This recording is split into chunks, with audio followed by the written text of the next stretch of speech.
Hey guys, what's up? Spectre here, and this year's EA Play kicked off with some much anticipated footage of Star Wars Jedi Fallen Order. I've boiled down the highlights just for you, so let's jump in.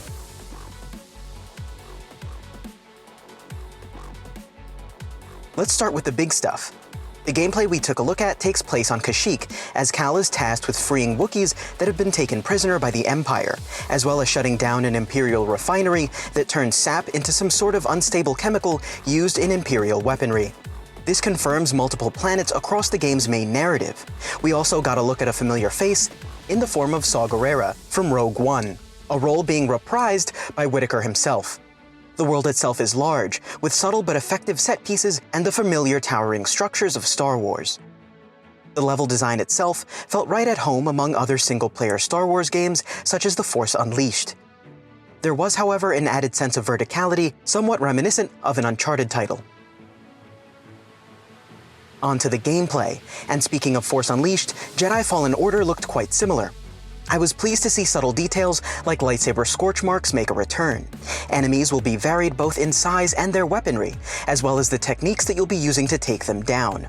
In the gameplay, we watched as Cal went toe-to-toe with different trooper variants, droids, enemy vehicles, and even wildlife.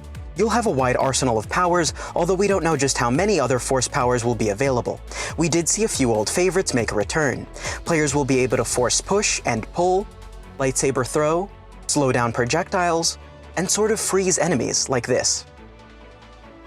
You won't be alone as you traverse the in-game world and take on enemies. Your buddy droid, BT-1, will be at your side. He's more than just a cute companion though, as he'll provide health stims, help you slice terminals, and access other key information. Overall, Jedi Fallen Order feels like an authentic Star Wars single-player game. It looks beautifully modern, tight, and refined. I'm most excited to get my hands on the game and really try stringing together some Force moves to take out troopers. There seems to be a skill tree available to players as well, but we didn't get to see too much of it during gameplay.